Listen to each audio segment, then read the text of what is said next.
What if the reason your life feels stuck isn't because you're broken, but because you're seeing it through the same lens again and again? Eli was like that. He did everything right. The affirmations, the vision boards, even the meditations. But his reality kept looping, like an old song on repeat, until one moment cracked it open. You're not stuck. You're just loyal to the wrong lens. This is where everything changed. Not outside, but in the way he observed. You see, the observer effect isn't just quantum theory from a lab in Copenhagen. It's the moment your attention reshapes reality. It's not abstract science. It's personal. Stay with us, because what you're about to discover is this. You don't just watch the world. You create it. What if the world isn't something you live in, but something you're projecting out? Not just metaphorically, but energetically, neurologically, and even quantumly. You see, the deeper science dives into the structure of reality, from the labs at Stanford to the particle accelerators at CERN. Clearer one truth becomes: we're not separate from what we experience. We are entangled with it. And perhaps nowhere is this more obvious than in the legendary double-slit experiment. Let's bring it to life. Picture this. You're at a calm lake at dawn. The air is still. You toss two stones into the water at the same time. Ripples form. They dance, collide, merge, creating a pattern of possibility.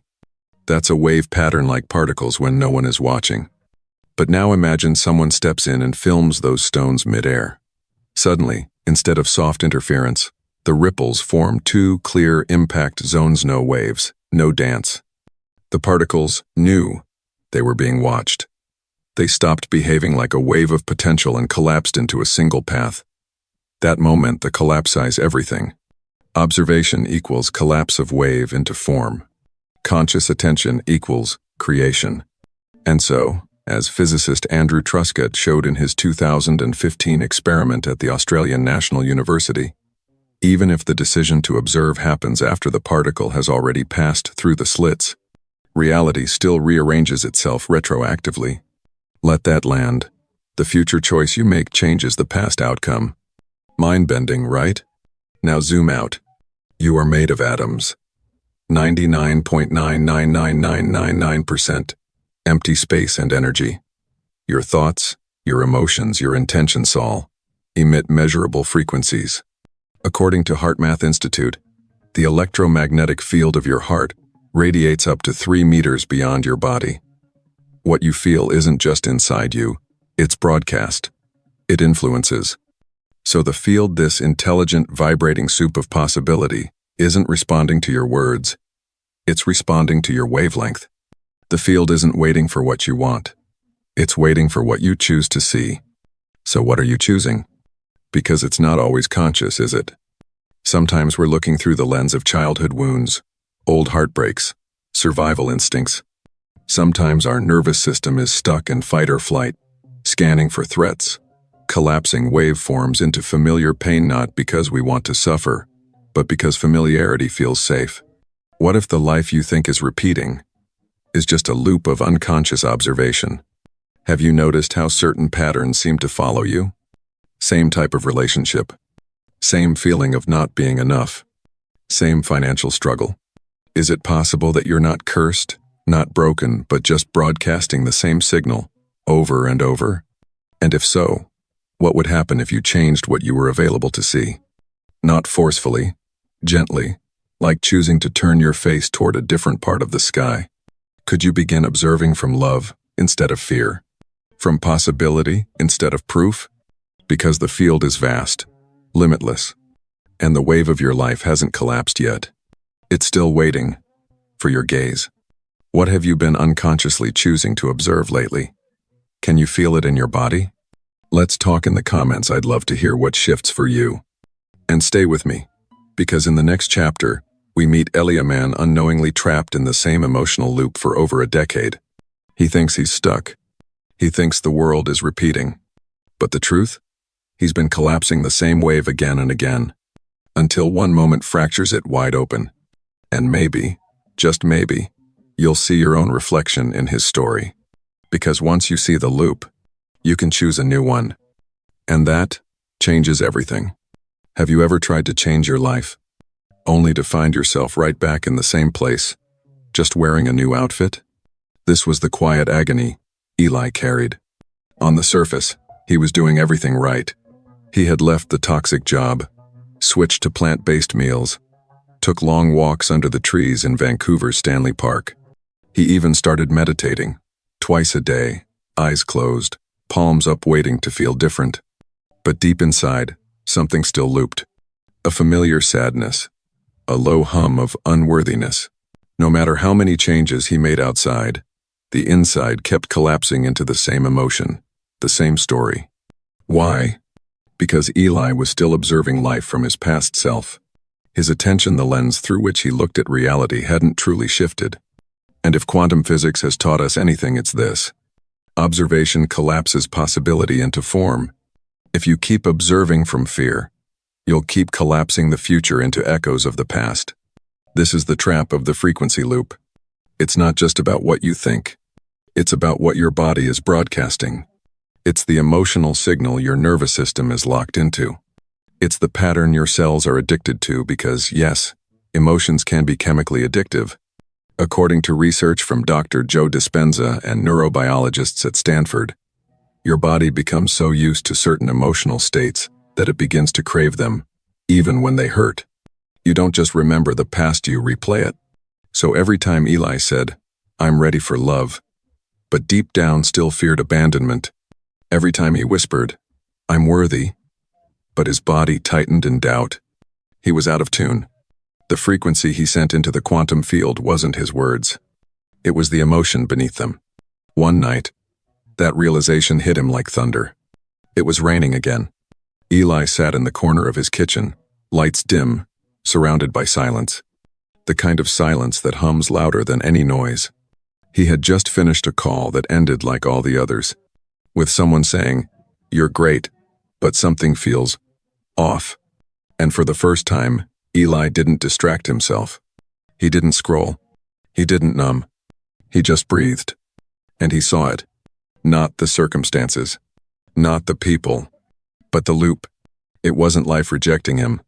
It was him loyal to an old identity, still choosing to observe the world from a wounded lens, still collapsing reality through the frequency of lack.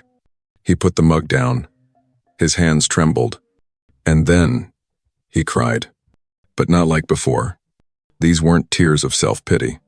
They were tears of clarity. The first time he wasn't crying from pain. He was crying from the relief of seeing the mechanism, the pattern, the why behind the repetition. What if I've been loyal to my own suffering, without even realizing? That was the question that cracked his world open. Have you ever asked yourself that? Have you noticed how sometimes your body already knows what's going to happen? Because it's lived it so many times.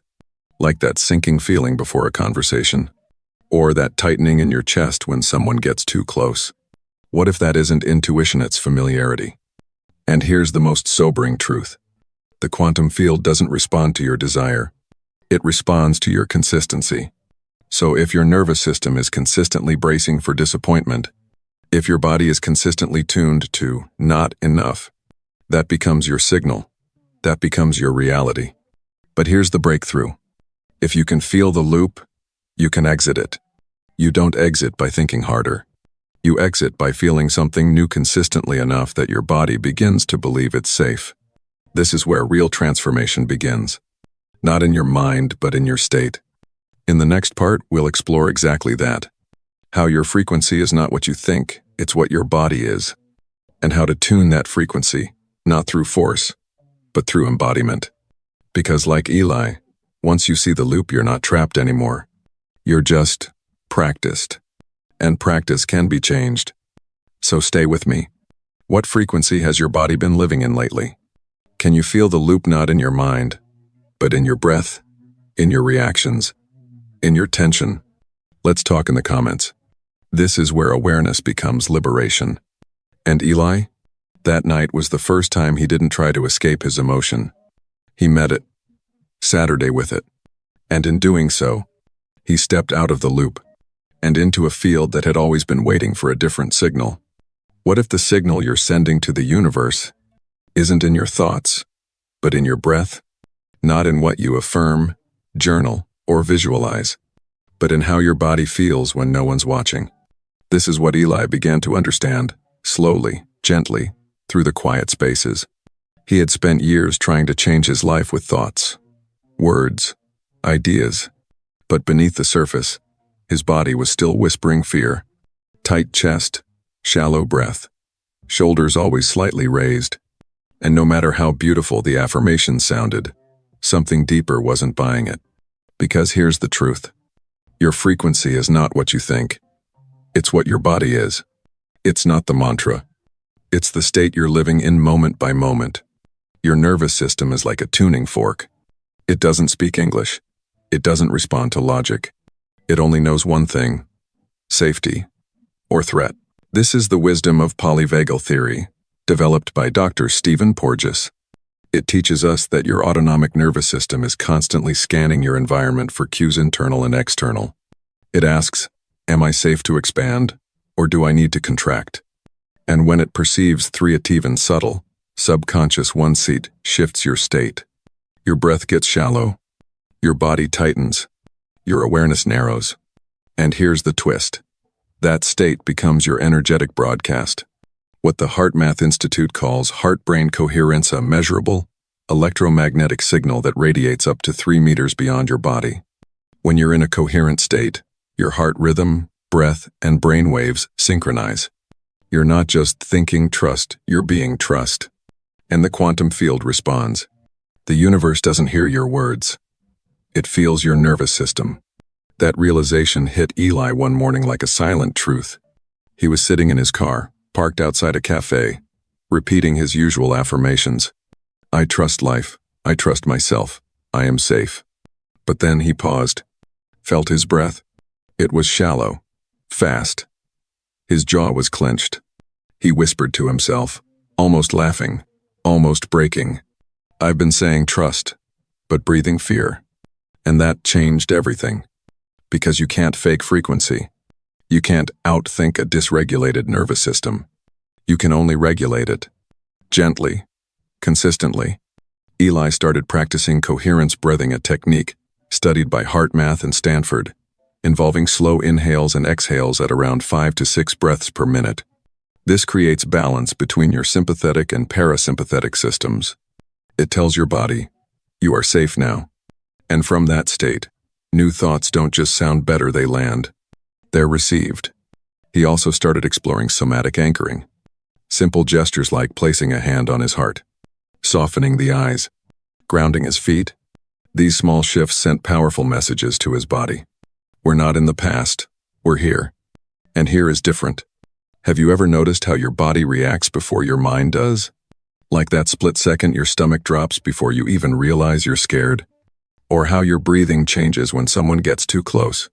That's your frequency talking. So what if the real work isn't thinking better thoughts, but feeling safer inside your own skin?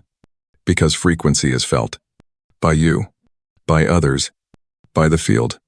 And just like Eli, many of us have been trying to manifest change using the mind while the body is still living in survival. But here's the doorway.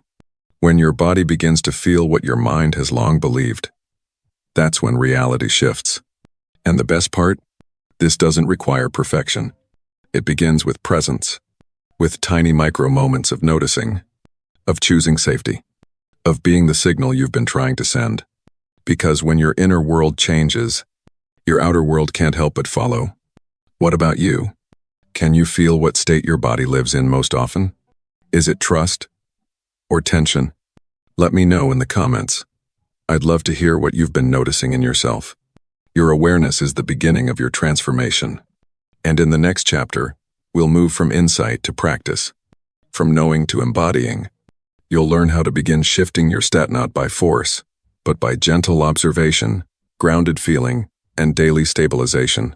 Because knowing is one thing, but stabilizing your frequency, that's how timelines change. So stay with me. The next breath might be the one that retunes everything. What if your future doesn't arrive in one big miracle, but in 100 quiet moments when you choose to stay in tune, even when nothing seems to change?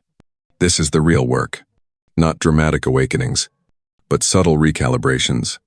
And this is where Eli's life began to shift, not all at once, but rhythmically, gently, like the ocean smoothing the shape of a stone. He stopped trying to manifest a new reality by force. Instead, he started practicing the frequency of the one he already knew was possible. Because he realized, you don't manifest change, you stabilize the signal long enough for it to land. That's the difference between a fleeting intention and a lived transformation. Let's break it down. There are 3 anchoring points to this practice, 3 simple yet powerful rituals that Eli integrated into his day. You can too. Morning. Observe the future self. The first thing Eli did every morning wasn't check his phone. It was check his identity. Before the world could tell him who he was, he chose to observe the version of himself he was becoming. He didn't visualize $1 million or a soulmate falling from the sky. He tuned into how that version of him felt. Grounded, spacious, unbothered, honest, open-hearted. That feeling became his compass. He would sit by the window, soft light pouring in, and ask himself, if I were already him, how would I breathe today? How would I move through this morning without rushing, without proving? It wasn't pretending. It was observing from alignment. Because your brain doesn't know the difference between memory and imagination. And according to Dr. Joe Dispenza, when you consistently rehearse a new state, your brain and body begin to wire it as truth. Midday, feel into the body. Around noon, Eli would pause just for 3 minutes. No apps, no hacks, just body awareness. He'd close his eyes, feel his feet on the floor. Notice, is my breath relaxed?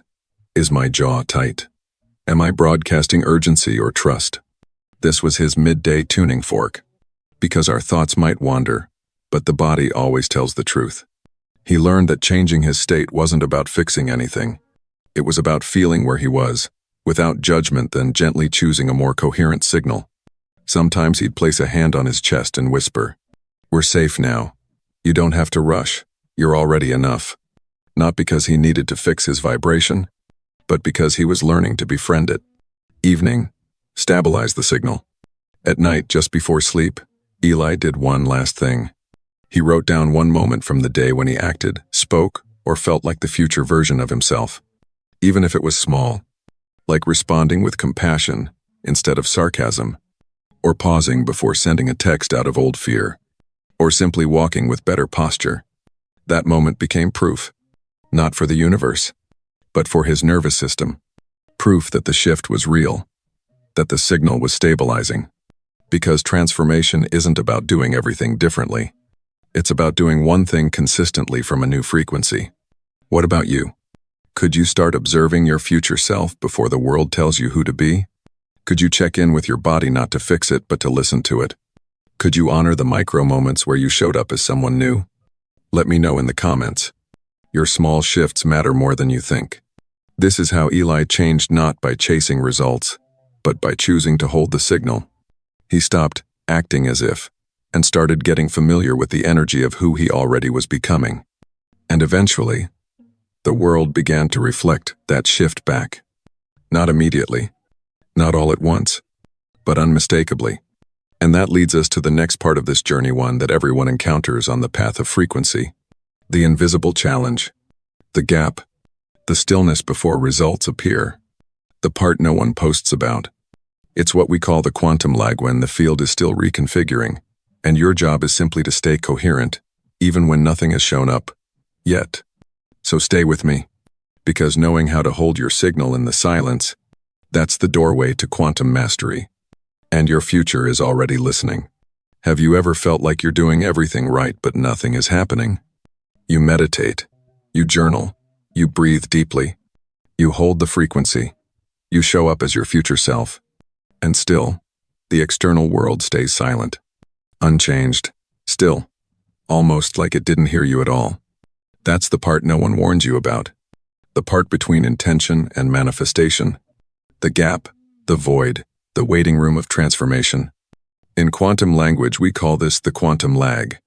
It's not because you're doing it wrong. It's not because you're being punished or ignored.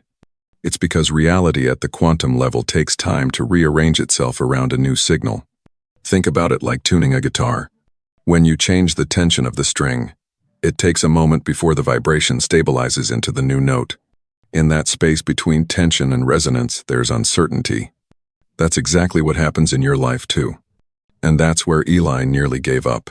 Weeks into his new routine, breathing, observing, stabilizing, nothing outside had changed. His inbox was still quiet. The job offer hadn't come. The relationship didn't evolve. His bank account still looked familiar. He sat on the edge of his bed one evening, the journal open, the pen unmoving. He thought, maybe it's not working. Maybe I've been fooling myself. But then something rose in him, not from the mind, but from the body. A quiet knowing. The pause isn't punishment, it's calibration. And just like that, the fear dissolved. Because he saw what he couldn't see before. The field wasn't ignoring him. It was stabilizing around his new frequency. Imagine throwing a stone into a still lake. You don't see the ripple instantly. But once it begins, it expands outward with precision. Reality works the same way. According to studies from the HeartMath Institute and quantum theorists like Amit Goswami, the collapse of potential into form requires consistency of signal. If you waver emotionally, vibrationally, the field wavers too. But if you stay coherent, even when it's quiet, you become magnetic. Eli stopped chasing proof. He started holding peace, even in the quiet. He walked through his day as if life was already catching up. And that shift from impatience to trust became his greatest alignment. Because trust is a frequency, and the field always mirrors back what you broadcast consistently. Have you ever felt tempted to give up during the silence? What if that moment was the final layer of resistance dissolving? Can you imagine what would happen if you stayed stable just a little longer? This is the invisible test that no one can see from the outside. But your nervous system feels it. Your field feels it. It's the moment your old identity tries to pull you back. The moment your brain says, see, nothing's changed. But your soul whispers, not yet, but soon. Because the seed doesn't sprout the moment you plant it. The sprout doesn't push through the soil on day one. There's a sacred stillness, a vibrational preparation. And in quantum terms, this lag is not delay, it's data integration. The field is assessing, are you just visiting this frequency? Or are you ready to live from it? Eli didn't know it yet, but just days after he surrendered to the silence, things began to move. A conversation opened a door. An email shifted a career path. But most of all, he felt different. Not because he got the outcome, but because the lag no longer scared him. He had become the kind of man who could hold the signal no matter what. And that made all the difference. So if you're in the gap right now, if it feels like life is slow, quiet, indifferent, maybe it's not indifference. Maybe it's reconstruction. What are you holding steady in the silence? What signal are you willing to stabilize even when no one claps for it? Let me know in the comments. I read everyone. This space between I want it and it's here is where the real transformation lives.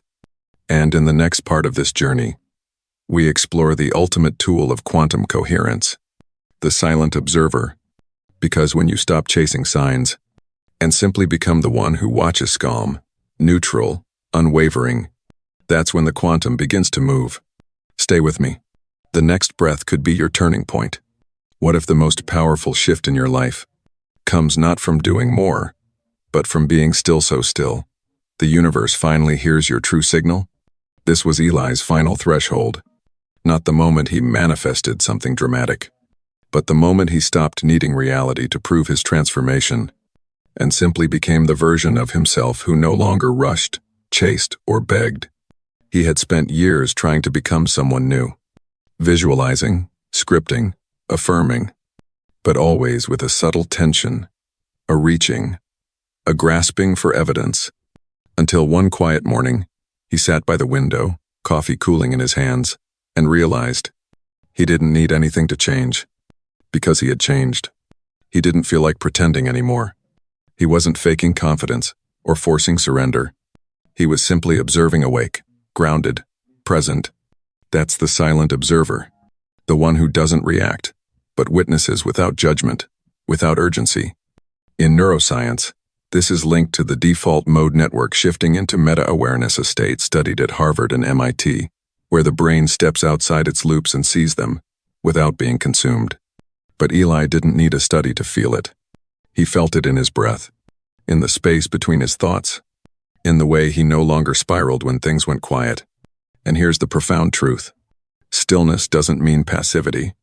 It means power that no longer begs. It's the lion in the grass, the mountain in the storm, the presence that doesn't need to shout, because its frequency already speaks. Eli stopped trying to be the future self. He simply became the frequency. No theatrics, no rush, no performance. That's the quantum difference between pretending and embodying. Pretending says, "Look, I'm doing it. Where's my result?" Embodiment says, "I am it whether it's here or not." The silent observer holds this field. And when you anchor into that, your signal stabilizes beyond the mind. It becomes felt by others, by the environment, by the field. Have you ever felt that shift? That moment where you didn't push, but something aligned anyway?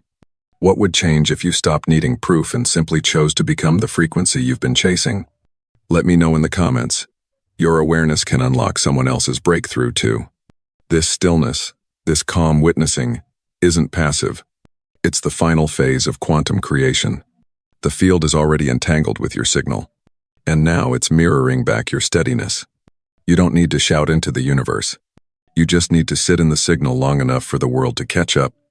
Eli learned to walk differently, to breathe like someone who trusted time, to speak less, but more truthfully, to move like someone who belonged not because he had proof, but because he no longer needed it. That's what quantum embodiment looks like.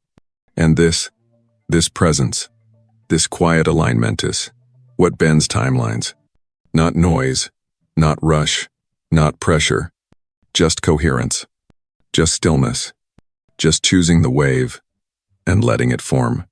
In the next and final part of this journey, we'll close the loop. We'll return to the deepest truth of quantum creation. You're not waiting for reality to shift. You are the one who collapses the wave. So stay with me, because once you fully embody the silent observer, you stop chasing change and start becoming it. What wave are you holding in stillness right now? Tell me in the comments, I'll meet you there. Your presence is already reshaping reality.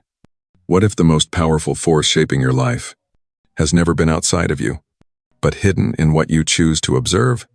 Not in what happens, but in how you witness it. Not in what shows up, but in where your attention lives day after day, breath after breath.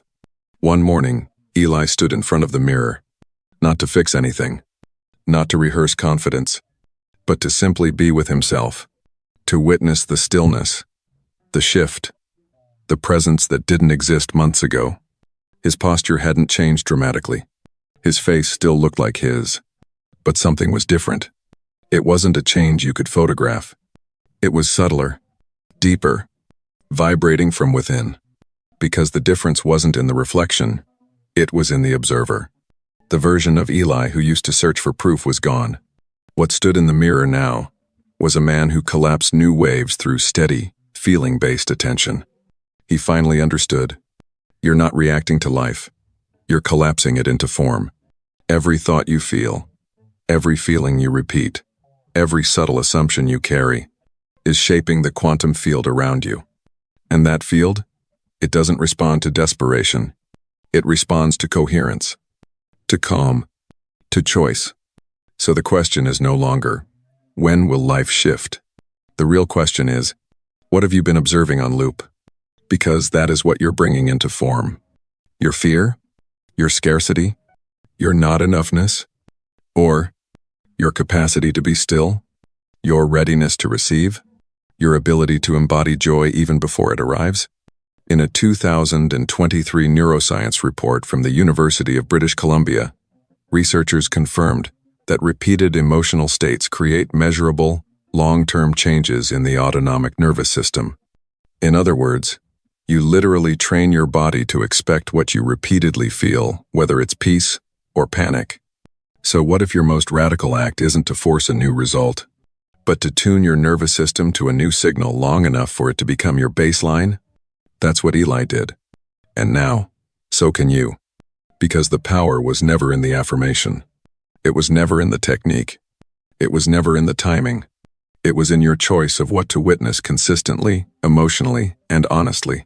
So I'll ask you, what have you been observing on loop? Are you watching for disappointment before it happens? Or are you anchoring into a signal you've never fully let yourself feel? Let me know in the comments. Type, I am choosing what to observe.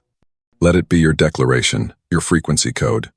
And if this resonated with you, if something deep within your body nodded in quiet recognition, then this isn't just another video. This is calibration. This is your timeline calling you forward. Subscribe. Tap the bell. Not because it helps the algorithm, but because this space is where signals stabilize, where reminders meet regulation, where embodiment becomes lifestyle. We're not here to manifest harder. We're here to collapse waves through presence, frequency, and choice. You are not small. You are not waiting. You are the one who folds the field into form. You are the signal. You are the observer. You are the one who gets to decide what becomes real. So take one more breath. Choose what you want to see, and let the wave fall into place.